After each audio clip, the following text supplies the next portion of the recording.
Good morning, class. I hope everyone is doing good today. Everyone's fine and healthy. Let's wait for a few more seconds for the students to join and then we can start, okay?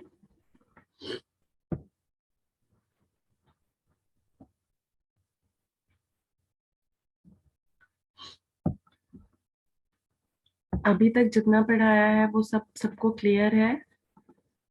किसी को भी उस part में कुछ confusion या कुछ तो नहीं है?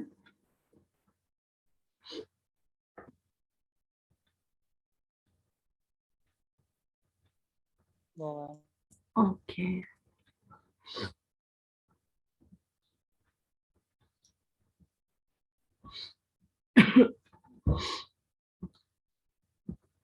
ओके, तो कल हमने क्लास में देखा था, ट्यूब क्लास हो रही थी तो रिवीजन देखा था, तो उसमें हमने एक टॉपिक देखा था, operations perform by the micro processor. तो जब तक सब लोग आते हैं तो हम वो पॉइंट एक बार रिवाइज कर लेते हैं, जिससे कि हम अपनी क्लास से उसके बाद प्रोसीड करें। तो हमने देखा था कि हमारा माइक्रो प्रोसेसर 3 तरह के ऑपरेशंस परफॉर्म कर सकता है। फर्स्ट ऑपरेशंस तो जो माइक्रो प्रोसेसर इनिशिएट करता है, राइट। सेकेंड होते हैं इंटरनल ऑपरेशंस, जो हम उसके डेटा पे परफॉर्म कर सकते हैं अलग अलग। अगर हम 8085 की बात करें तो वो 8 बिट डेटा होगा। And the third was external या पेरिफेरल इनिशिएटेड ऑपरेशंस, जो कि एक्सटर्नल डिवाइस के थ्रू हमारे इनिशिएट होते हैं, राइट। तो माइक्रो प्रोसेसर इनिशिएटेड ऑपरेशंस हम हमारी बसेस के थ्रू करते थे, ठीक है। हमारे जो इंटरनल ऑपरेशंस होते थे वो तो हमारे रजिस्टर्स वगैरह की हेल्प से हो जाते थे। And third were peripheral initiated operations, उसमें हम रीसेट कर सकते थे सिस्टम को, जिससे कि प्रोग्राम काउंटर की वैल्यू 0 हो जाए, या वो स्टार्टिंग मेमोरी एड्रेस से काम करने लगे, या फिर हम हमारे होल्ड सिग्नल्स की बात कर रहे थे, ठीक है। या जो जिसका काम कब होता है, जब किसी भी डीएमए कंट्रोलर या एक्सटर्नल डिवाइस को हमारी सिस्टम की बसेस का एक्सेस चाहिए होता है, राइट। या हमारा रेडी सिग्नल, जो कि हमारा वेट स्टेट में चला जाता है, ओके। तो इस तरह से हमने अलग हमारा सीपीयू वेट स्टेट में चला जाता है स्लो प्रोसेसर को कंपनसेट करने के लिए, ओके। तो इस तरह के अलग अलग ऑपरेशंस परफॉर्म कर सकता है हमारा माइक्रो प्रोसेसर, ठीक है। और हमने हमारी डेटा ट्रांसफर स्कीम्स तो देख ही ली थी। तो आज हम कंटिन्यू करेंगे एक इम्पॉर्टेंट टॉपिक से, विच इज इंटरप्ट्स। आपने डेटा ट्रांसफर स्कीम्स में भी देखा था कि इंटरप्ट ट्रांसफर स्कीम होती है। तो वो इंटरप्ट्स क्या होते हैं, इस यूनिट में हम इन जनरल पढ़ेंगे। फिर जब सेकेंड यूनिट स्टार्ट होगी तो 8085 स्पेसिफिक इंटरप्ट्स पढ़ेंगे। So I will be sharing my presentation now.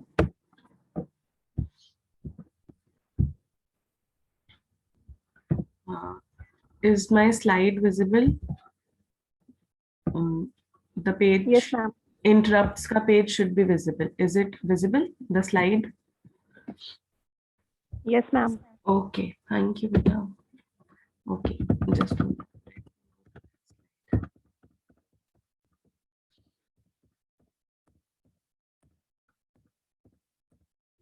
Okay. Yes, let's start.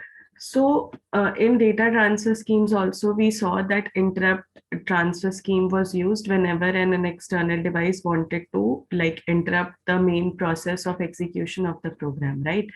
So उसी तरह से interrupts हमारा एक बहुत important part होते हैं microprocessor का, because they help us to save time when the microprocessor is communicating with a peripheral device. क्योंकि हम बार बार स्टेटस चेक नहीं करते कि हमारा माइक्रो प्रोसेसर और डिवाइस के बीच में डेटा कम्युनिकेशन का प्रोसेस रेडी है या नहीं. We do not waste our time. The microprocessor carries on with its work, and whenever the external device wants to access the microprocessor or wants its attention, it sends an interrupt signal. Okay, so what is interrupt? Interrupt is a process जिसके through हमारा कोई भी peripheral device, external device जो है, वो microprocessor के attention को request करता है. It needs some service, so it interrupts the normal execution of program of the microprocessor and requests the attention of the microprocessor. Okay, ये process हमेशा initiate कौन करेगा? हमारा एक्सटर्नल या peripheral device, okay. And as this process is on the basis of need, सो ये process हमेशा क्या होगा, asynchronous. Okay, it's not a regular process. Whenever the need arises, the external device places the request. Okay, now what happens is, whenever the microprocessor receives the interrupt signal. अभी हम लोगों ने क्योंकि general micro processors पढ़े हैं, जब 8085 हम next unit में पढ़ेंगे तब देखेंगे कि 8085 की पिन होती है, 40 पिन की आईसी होती है, उसमें एक इंटरप्ट पिन होती है. तो sometimes what the external devices they do, they send that signal on that interrupt pin, so the microprocessor knows that it has been interrupted. So what it does is वो अपने current programme के current instruction को execute करता है, और फिर क्या करता है, नेक्स्ट इंस्ट्रक्शन का एड्रेस जो कि प्रोग्राम काउंटर पे स्टोर्ड होगा उसको स्टैक पे पुश करेगा, और फिर क्या करेगा, हमारे जो एक्सटर्नल डिवाइस होगा जिसने इंटरप्ट किया होगा माइक्रो प्रोसेसर को, उससे एसोसिएटेड जो भी इंटरप्ट सर्विस रूटीन होगा उसका एड्रेस आ जाएगा प्रोग्राम काउंटर पे. ओके, और फिर हमारा माइक्रो प्रोसेसर क्या करेगा, उस इंटरप्ट सर्विस रूटीन को एग्जीक्यूट कराएगा, and then again it will bring back the address of the original program's next instruction into the program counter and then continue with the original program execution. ये process मैं बार बार इसलिए बता रही हूँ क्योंकि interrupts are very important for exam point of view. So आपको ये पता होना चाहिए कि इंटरप्ट का प्रोसेस वर्क कैसे करता है. ओके ओके, ना अब हम देखते हैं कि हमारे इंटरप्ट का स्ट्रक्चर बेसिकली होता क्या है. तो क्या बताया मैंने आपको कि हमारे इंटरप्ट्स में क्या होता है कि हमारे प्रोग्राम का एग्जीक्यूशन इंटरप्ट सर्विस रूटीन के प्रोग्राम एग्जीक्यूशन की तरफ चला जाता है, राइट. बट अब हमारा सिर्फ एक इंटरप्ट नहीं होता है माइक्रो प्रोसेसर में. There are a number of interrupts, like अगर हम 8085 की बात करें तो मेन 5 इंटरप्ट्स होते हैं, फिर अलग सॉफ्टवेयर इंटरप्ट्स होते हैं, तो इस तरह से कई सारे इंटरप्ट्स होते हैं. सो अगर मल्टीपल इंटरप्ट सिग्नल्स आते हैं हमारे किसी माइक्रो प्रोसेसर के पास, तो फिर वो कैसे डिसाइड करेगा कि उसको किस इंटरप्ट सिग्नल को पहले एग्जीक्यूट करना है और किसको बाद में. तो उसके लिए माइक्रो प्रोसेसर जब डिजाइन कर रहा होता है हमारा डेवलपर या प्रोग्रामर, उसी समय वो माइक्रो प्रोसेसर में प्रायोरिटी सीक्वेंसेस इंस्टॉल कर देता है. प्रायोरिटी सीक्वेंसेस से क्या मतलब, जैसे अभी हम 8085 में देखेंगे तो उसमें हमारा ट्रैप होता है RST 7.5, 6.5, 5.5. ये हमारे अलग अलग इंटरप्ट्स होते हैं, और INTR, ओके, इंटरप्ट सिग्नल. ऐसे 5 इंटरप्ट्स होते हैं. तो इसमें ट्रैप इंटरप्ट को हाईएस्ट प्रायोरिटी सेट कर दी गई है. तो यानी अगर ये पांचों इंटरप्ट कभी भी एक साथ आएंगे तो माइक्रो प्रोसेसर को पहले से पता है कि उसको ट्रैप का एसोसिएटेड इंटरप्ट सर्विस रूटीन पहले एग्जीक्यूट करना है. ओके, तो हमेशा हमारा इंटरप्ट कैसे वर्क करता है, पहले हायर प्रायोरिटी इंटरप्ट वर्क करेगा, फिर लोअर प्रायोरिटी एंड फिर लीस्ट प्रायोरिटी. ओके, और ये हम कैसे डिसाइड करते हैं, या तो आपने बाय डिफॉल्ट बता दिया होगा माइक्रो प्रोसेसर को, नहीं तो आपका डिवाइस, आप एक्सटर्नल डिवाइस के थ्रू भी इसको कंट्रोल कर सकते हैं. ओके ओके, अब हम क्या करते हैं, हमारे इंटरप्ट स्ट्रक्चर के लिए किसी भी माइक्रो प्रोसेसर के लिए क्या क्या बताना पड़ता है हमें. तो हमें सबसे पहले प्रोग्रामर को ये बताना पड़ता है कि कितने नंबर्स के कितने नंबर और कितने टाइप के इंटरप्ट सिग्नल्स हैं हमारे पास. ठीक है, उसके बाद हमारे पास इंटरप्ट सर्विस रूटीन के एड्रेस को बताना पड़ता है. ठीक है, उसको हम क्या कहते हैं, इंटरप्ट वेक्टर एड्रेस. यहाँ देखिए, इंटरप्ट वेक्टर एड्रेस, ये क्या होता है, ये मेमोरी का वो एड्रेस होता है जहां आपका इंटरप्ट सर्विस रूटीन सेव्ड हो. क्या सेव्ड हो, हेलो, कुछ इशू है, किसी का माइक अनम्यूट हुआ था, किसी को कुछ क्वेश्चन पूछना है. अच्छा, ओके, आई थिंक गलती से हो गया होगा. ओके, तो हमारा जो इंटरप्ट सर्विस रूटीन है वो कहीं ना कहीं मेमोरी में स्टोर्ड होगा, राइट. तो उसका एड्रेस भी पता होना चाहिए हमारे माइक्रो प्रोसेसर को. तो इसी एड्रेस को हम बोलते हैं इंटरप्ट वेक्टर एड्रेस. तो कुछ पहले से ही स्टोर्ड एड्रेसेस होते हैं जहाँ पे हमारे डिफॉल्ट ISR स्टोर्ड होते हैं, तो वो एड्रेस पता होना चाहिए माइक्रो प्रोसेसर को. ओके, उसके बाद मास्किंग और अनमास्किंग का feature. Okay, this is very important. Masking और अनमास्किंग का क्या मतलब होता है?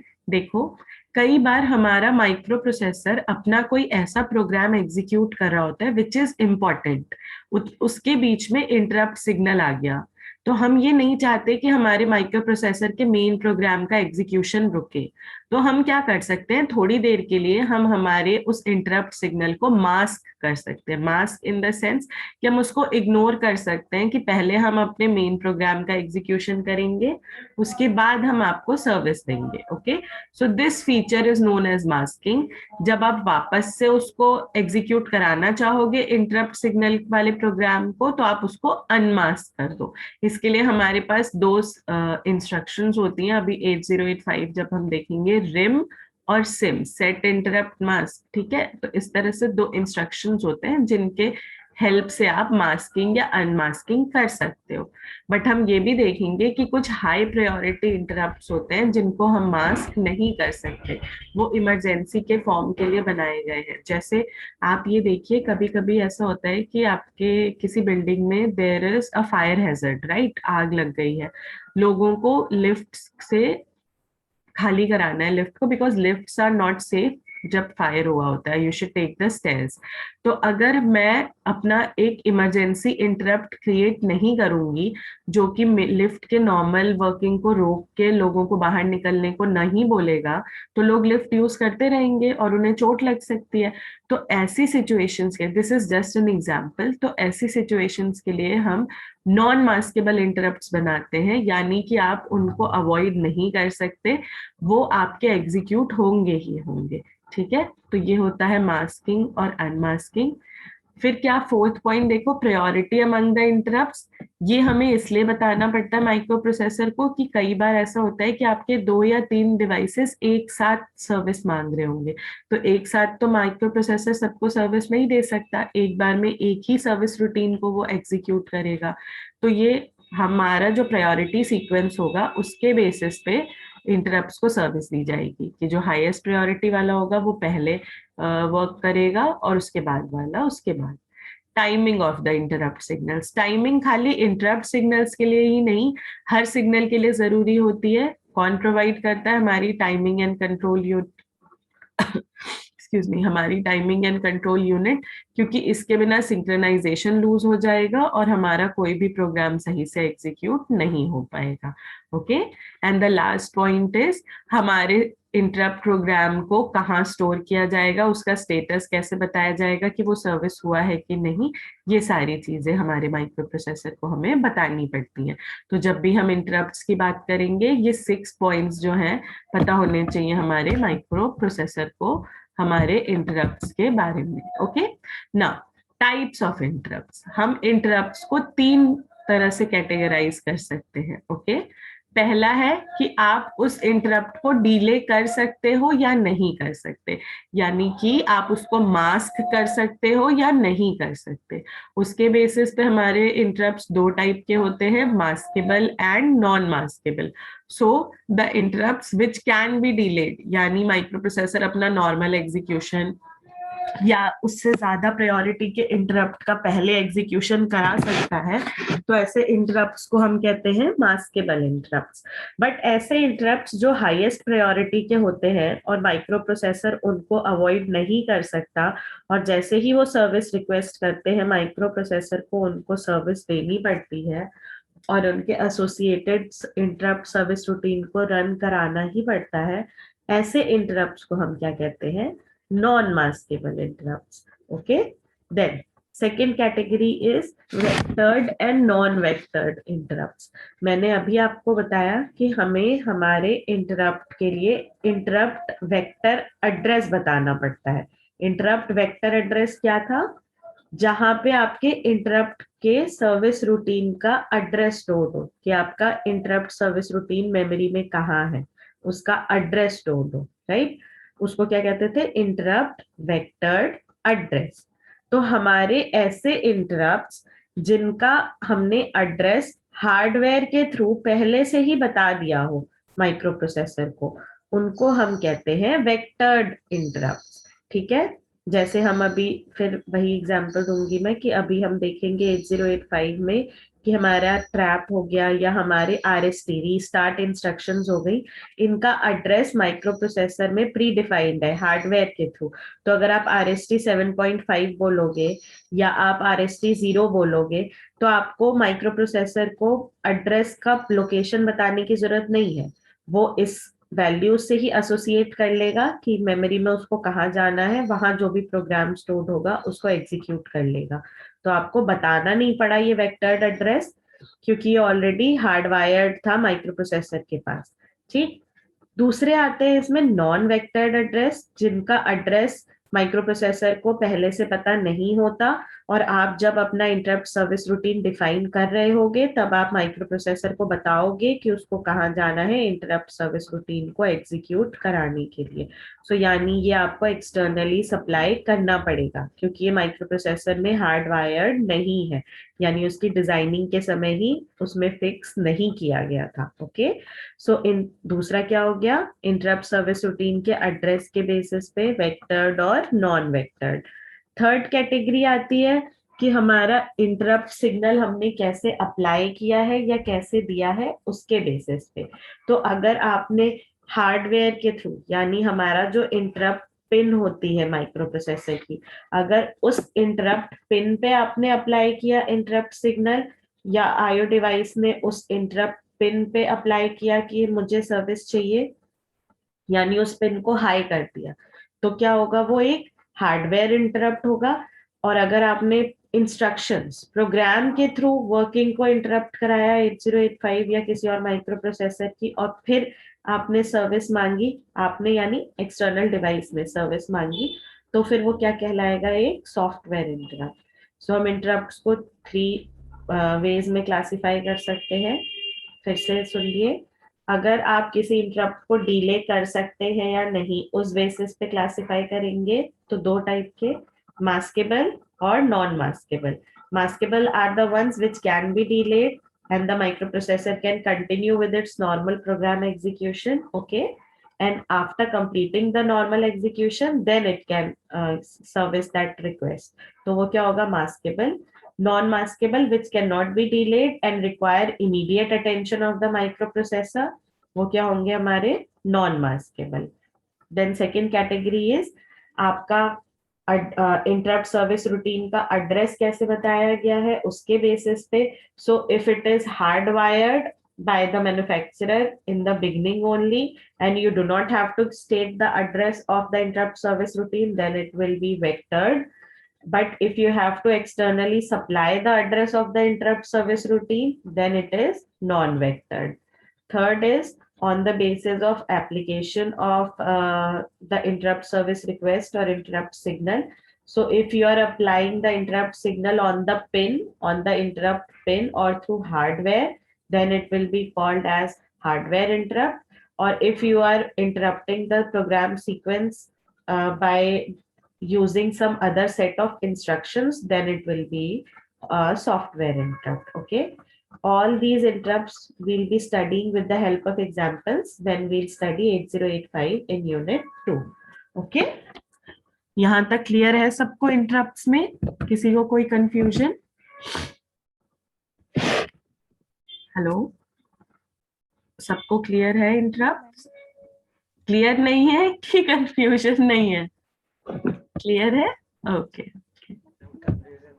ओके ओके, चलो अब नेक्स्ट इम्पोर्टेंट टॉपिक स्टार्ट करते हैं हम लोग, विच इज टाइमिंग डायग्राम्स.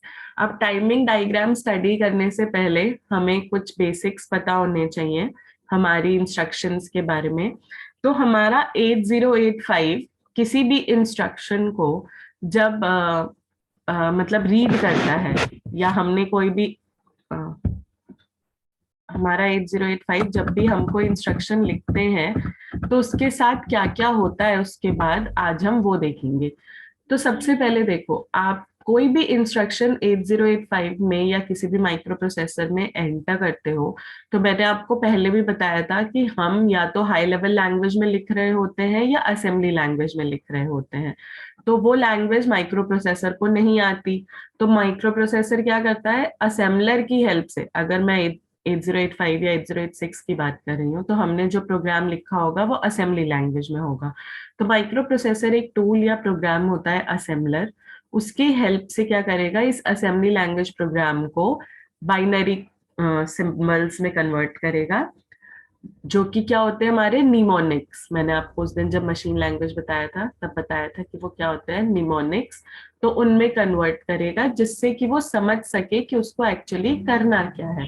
तो आपने अगर लिखा एड ए कॉमा बी, तो microprocessor does not understand add A comma B. Assembler की हेल्प से it will convert it into some code. ठीक है, अब वो कोड हेक्स में भी हो सकता है, तो मान लो कि वो 4A था। ठीक है, आपने लिखा add A comma B, micro processor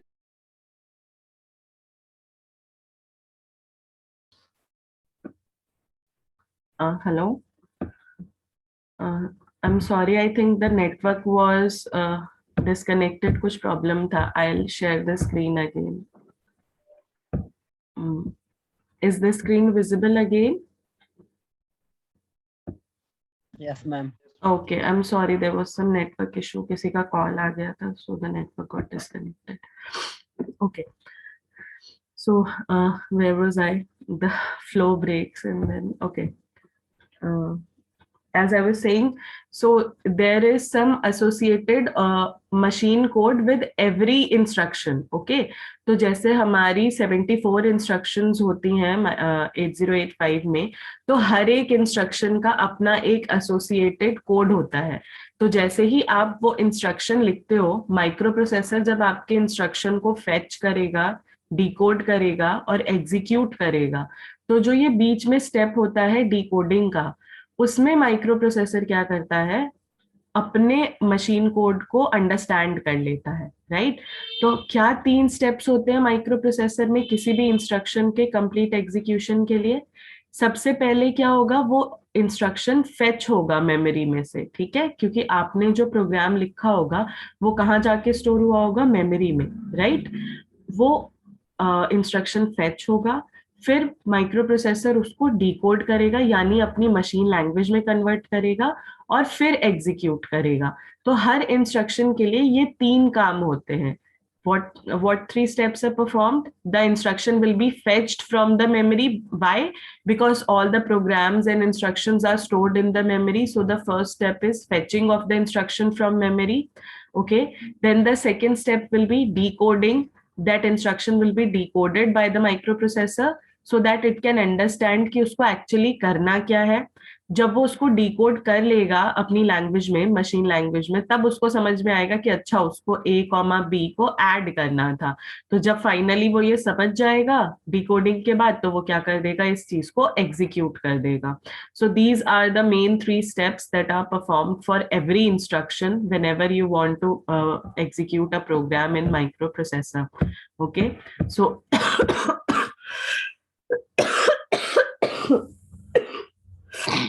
excuse me. So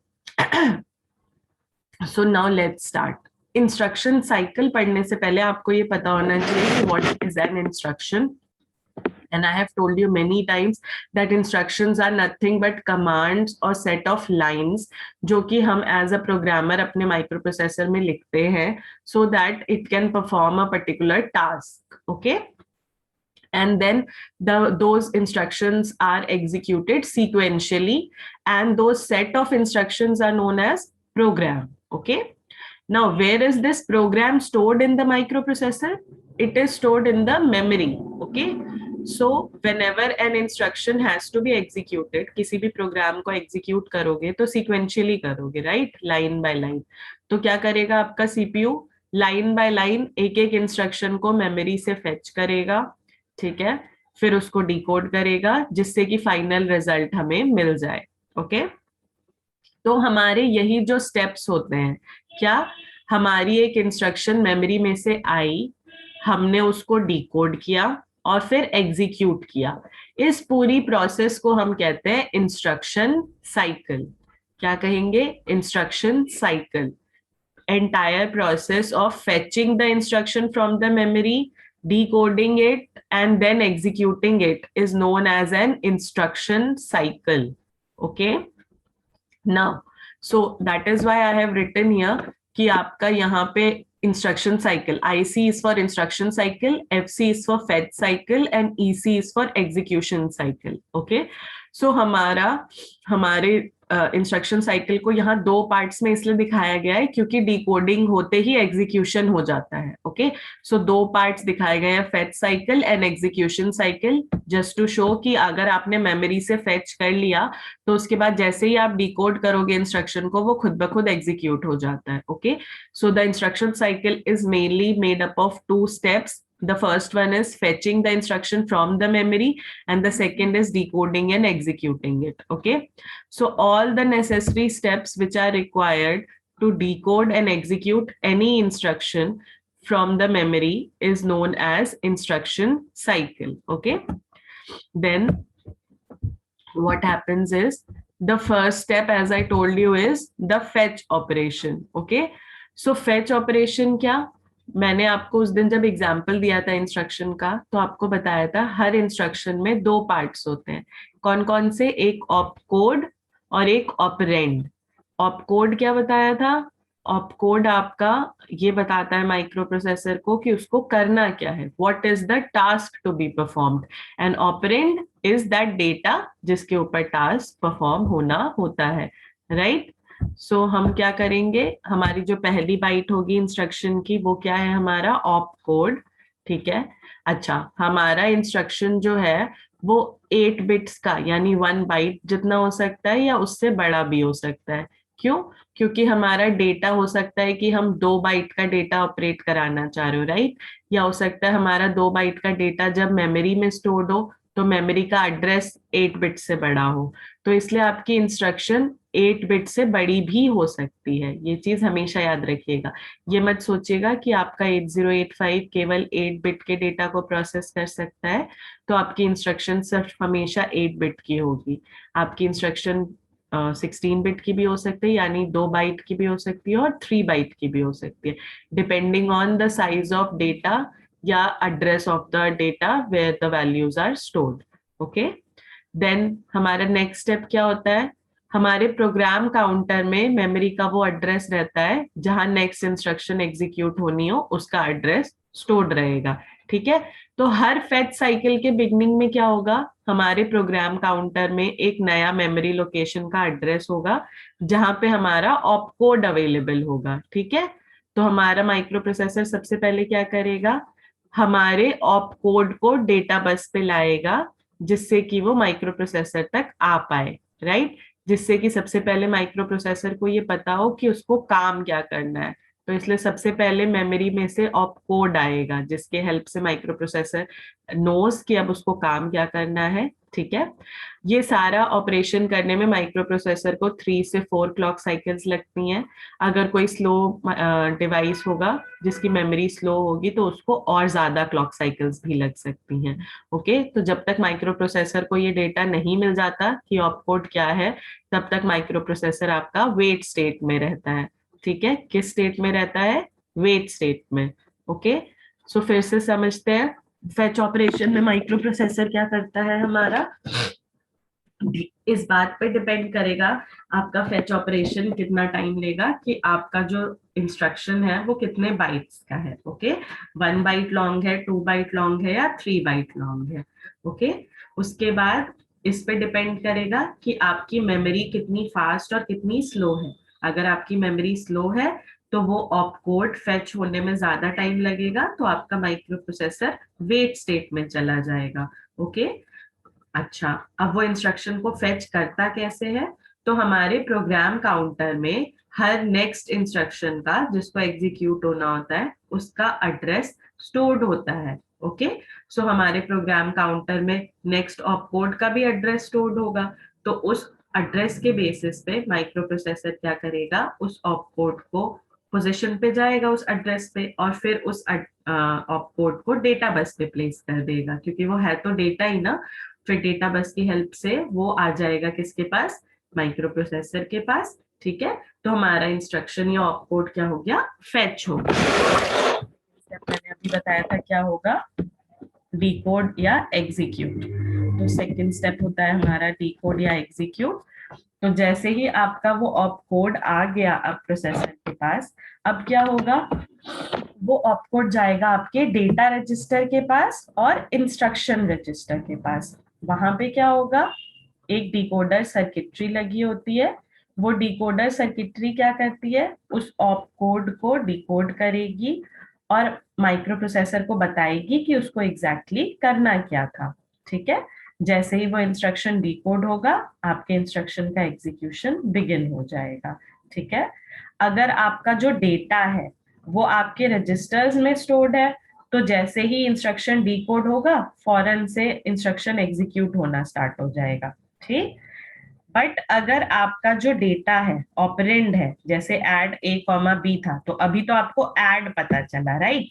A comma B की वैल्यू अगर रजिस्टर्स में स्टोर्ड होगी तो आपको फॉरन मिल जाएंगी वो वैल्यूज। बट अगर ए और बी कहीं मेमोरी में स्टोर्ड होंगे, तो ये सारा काम आपको फिर से करना पड़ेगा। क्या काम, जैसे अभी आप ऑपकोड लाए थे, ऐड इंस्ट्रक्शन लाए थे मेमोरी से, वैसे ही आपको ए की वैल्यू फिर से लानी पड़ेगी मेमोरी से रीड करके, और बी की भी लानी पड़ेगी। तो ये टाइम बढ़ जाएगा, और तो आपकी ये इंस्ट्रक्शन साइकिल एग्जीक्यूट होने में टाइम ज्यादा लगेगा। तो इसीलिए अगर जनरल पर्पस रजिस्टर्स में रहती हैं वैल्यूज, तो वो कंपैरेटिवली जल्दी एग्जीक्यूट होती हैं instructions as compare to when the data is available in memory. क्योंकि मेमोरी होगा तो उससे वापस से रीड करने में मेमोरी से एडिशनल स्टेप्स लगते हैं। ठीक है, तो अगर आपके रजिस्टर्स में थी वैल्यू, तो आपका एक क्लॉक साइकिल में एग्जीक्यूशन हो जाएगा। बट अगर आपकी वैल्यूज मेमोरी में कहीं थी, तो उनको रीड करके लाने में टाइम ज्यादा लगेगा। ओके, तो यही सब यहाँ इसमें लिखा हुआ है, राइट। आप लोग जब स्लाइड्स पढ़ेंगे तब देख लीजिएगा। ओके, नाउ हमारे 8085 में 6 मशीन साइकिल्स होती हैं बेसिकली। ठीक है, अब बात आती है कि हमारे माइक्रो प्रोसेसर को कैसे पता चल रहा था कि उसको कब कौन सा काम करना था, उसको कब ऑपकोड को फेच करना था, कब मेमोरी रीड ऑपरेशन करना था, कब राइट ऑपरेशन करना था, कब इनपुट आउटपुट से रीड करना है, कब इनपुट आउटपुट पे राइट करना है, कब इंटरप्ट सिग्नल आ रहा है। ये सब माइक्रो प्रोसेसर को पता कैसे चलता है। ठीक है, तो देखो, उसके लिए हमारे पास 3 कंट्रोल स्टेटस सिग्नल्स होते हैं। ठीक है, यहाँ पे देखो ये स्टेटस सिग्नल्स S0, S1 और IO स्लैश मेमोरी बार वाला, जो ये 3 सिग्नल्स हैं, इनकी बेसिस पे माइक्रो प्रोसेसर को पता चलता है। इन सिग्नल्स की बेसिस पे, ये पिन्स होती हैं, इन पे ये वैल्यूज आती हैं, उसके बेसिस पे माइक्रो प्रोसेसर को पता चलता है कि उसको एक्चुअली काम क्या करना है।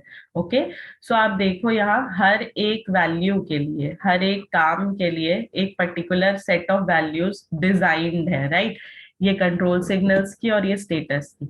तो आप देखो ऑपकोड फेच के लिए, ठीक है, ऑपकोड फेच के लिए S0 S1 की वैल्यू क्या है, 1 1।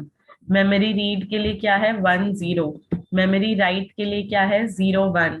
IO रीड के लिए क्या है, 1 0। IO राइट के लिए क्या है, 0 1। और इंटरप्ट एक्नॉलेज के लिए क्या है, 1 1। ये वैल्यूज आपको याद करनी पड़ेंगी। ठीक है, इन वैल्यूज के बेसिस पे ही माइक्रो प्रोसेसर को पता चलता है कि उसको कब क्या काम करना है, राइट। तो ये S0 S1 के बेसिस पे पता चला उसको कि उसको क्या टास्क करना है। वो टास्क मेमोरी को इंक्लूड कर रहा है या इनपुट आउटपुट डिवाइसेस को, वो पता चलता है इस वाले सिग्नल से, IO स्लैश मेमोरी बार से। ये एक सिंगल पिन होती है जो कि 0 या 1 की बेसिस पे डिसाइड करती है कि उसको इनपुट आउटपुट से डील करना है या मेमोरी से। अगर इस पिन पे 0 वैल्यू होगी तो ये मेमोरी ऑपरेशन होगा, क्योंकि ये एक्टिव लो पिन होगी। देखो मेमोरी के ऊपर बार लगा है, यानी अगर यहाँ 0 होगा तो ये पिन 0 से एक्टिवेट हो रही होगी, राइट। और अगर इस पिन पे 1 होगा यानी वो IO ऑपरेशन होगा, इनपुट आउटपुट ऑपरेशन होगा, जिसको आप चेक भी कर सकते हो। देखो ऑपकोड फेच, ऑपकोड फेच कहाँ से हो रहा होता है, अभी मैंने आपको बताया मेमोरी से, राइट, क्योंकि हमने हमारा इंस्ट्रक्शन या प्रोग्राम लिखा कहाँ होता है, मेमोरी से, मेमोरी में। तो ये ऑपकोड फेच हमारा मेमोरी ऑपरेशन है, इसीलिए यहाँ 0 है। और 1 1 है। मेमोरी से जब हम रीड कर रहे होंगे तो मेमोरी इन्वॉल्व होगी, इसीलिए ये 0 है। मेमोरी में राइट कर रहे होंगे तो भी मेमोरी ऑपरेशन, आयो रीड, आयो राइट या इंटरप्ट। इंटरप्ट हमेशा कौन देता है, हमारा आईओ डिवाइस ही तो देता है। तो अगर हम एक्नॉलेज भी कर रहे होंगे इंटरप्ट को तो वो इनपुट आउटपुट डिवाइस से ही तो हम ऑपरेट कर रहे होंगे। तो इसलिए इन तीनों ऑपरेशंस में ये क्या है, 1 1। ओके, कितनी मशीन साइकिल्स लगती है इन ऑपरेशंस में वो लिखा है, but again if some device is slower तो number of machine cycles can increase। ये 8085 के लिए मेनली लिखा हुआ है, बट अगर आपकी कोई मेमोरी स्लो है तो आपको आउटपुट फेच करने में 60 स्टेट्स भी लग सकती है। ओके, नाउ ये कंट्रोल सिग्नल्स है हमारे। कंट्रोल सिग्नल्स भी हमारे क्या होते हैं, एक्टिव लो होते हैं। सो अगर आप रीड ऑपरेशन कर रहे हो तो आप अगर उस पर 0 सिग्नल दे रहे होगे तब वो एक्टिवेट होगा। So for read signal if you are providing 0 on this control line तब आप ऑपकोड रीड कर पाओगे। अगर यहाँ 1 होता तो आप रीड नहीं कर पा रहे होते, मतलब ये लाइन डीएक्टिवेटेड है। These are active low lines. Active low और एक्टिव हाई में डिफरेंस यही होता है, whenever a signal has bar over it means it is an active low signal। मतलब जब आप उस लाइन पे 0 दे रहे होंगे तब वो सिग्नल एक्टिवेटेड होगा। Okay, active high signal means उसके ऊपर कोई बार नहीं है, so that signal will be activated when the value is 1। So these are the 6 basic machine cycles that work in a microprocessor। Mainly ये 8085 में यही काम करती हैं। कितनी मशीन साइकिल्स लगती हैं वो गिवन है इनमें। Now the topic, timing diagram. Timing diagram क्या होता है, हमारी इंस्ट्रक्शन साइकिल कैसे वर्क करती है उसको रिप्रेजेंट करते हैं जब हमें ग्राफिकल फॉर्मेट में, तो उसको हम कहते हैं टाइमिंग डायग्राम। तो हमारी इंस्ट्रक्शन साइकिल मैंने बताया अभी, इंस्ट्रक्शन साइकिल क्या इंक्लूड करती है, हमारी 2 चीजें, फेच साइकिल और एग्जीक्यूट साइकिल। यानी किसी भी इंस्ट्रक्शन को फेच, डिकोड और एग्जीक्यूट होने में कितना टाइम लगता है उस पूरी साइकिल को हम कहते हैं इंस्ट्रक्शन साइकिल। हर इंस्ट्रक्शन साइकिल में अलग अलग मशीन साइकिल्स होंगी। क्यों? क्योंकि मान लीजिए आपको किसी एक प्रोग्राम को एग्जीक्यूट कराना है तो उसमें आपका सिर्फ एक पार्ट नहीं होगा, उसमें क्या होगा, आप ऑपकोड फेच भी कर रहे होगे, मेमोरी से कुछ रीड ऑपरेशन भी कर रहे होगे, हो सकता है मेमोरी में कुछ राइट ऑपरेशन भी कर रहे हो। तो ये सारी आपकी अलग अलग मशीन साइकिल्स होंगी। मतलब जब आप ऑपकोड फेच कर रहे होगे तो ये एक मशीन साइकिल होगी, फिर आप मेमोरी से कुछ रीड कर रहे हो तो ये दूसरी मशीन साइकिल होगी, फिर आप मेमोरी में कुछ राइट कर रहे हो तो वो आपकी नेक्स्ट मशीन साइकिल होगी। तो आप कोई भी एक पार्ट से जब डील कर रहे होते हो, चाहे मेमोरी से चाहे इनपुट आउटपुट डिवाइसेस से, तो ये इंडिविजुअल पार्ट्स आपके अलग अलग मशीन साइकिल्स होंगी। और जब हम इन सब मशीन साइकिल्स को मिला के पूरी एक इंस्ट्रक्शन को कंप्लीटली एग्जीक्यूट कराएंगे तो वो आपकी इंस्ट्रक्शन साइकिल होती है। ठीक है, अच्छा, हर मशीन साइकिल अलग अलग टी स्टेट्स से बनी होती है। टी स्टेट्स का क्या मतलब होता है, एक क्लॉक पीरियड, एक क्लॉक साइकिल आपकी एक टी स्टेट कहलाती है। ओके, तो आपकी जो भी मशीन है उसका क्या क्लॉक पीरियड है वो उसकी टी स्टेट कहलाएगी। ओके, तो यहाँ तक किसी को कंफ्यूजन है कि इंस्ट्रक्शन साइकिल क्या होती है, मशीन साइकिल क्या होती है, टी स्टेट क्या होती है? किसी को कुछ कंफ्यूजन? क्लियर है सबको?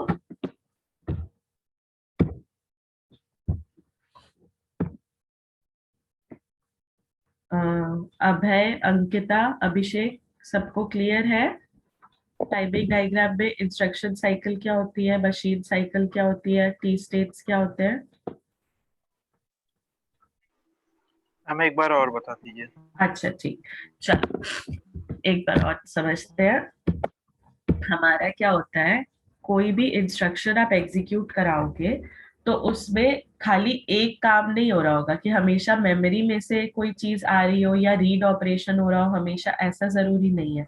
आप रीड भी कर सकते हो मेमोरी से, इनपुट आउटपुट से भी रीड कर सकते हो, मेमोरी में भी राइट कर सकते हो और इनपुट आउटपुट में भी राइट कर सकते हो। ठीक है, तो जब हम अलग अलग कंपोनेंट से डील कर रहे होते हैं तो वो इंडिविजुअल टास्क आपका मशीन साइकिल कहलाता है। ओके, वो इंडिविजुअल टास्क आपका मशीन साइकिल कहलाता है। मतलब क्या, आप मेमोरी को एक्सेस कर रहे थे, या इनपुट आउटपुट को रीड या राइट कर रहे थे, या कोई इंटरप्ट की रिक्वेस्ट को एक्नॉलेज कर रहे थे, तो ये हर इंडिविजुअल टास्क क्या कहलाएगा, मशीन साइकिल। ठीक है, और जब ये सारी मशीन साइकिल्स जो कि आपको एक पूरी इंस्ट्रक्शन को एग्जीक्यूट करने में इंक्लूड होंगी,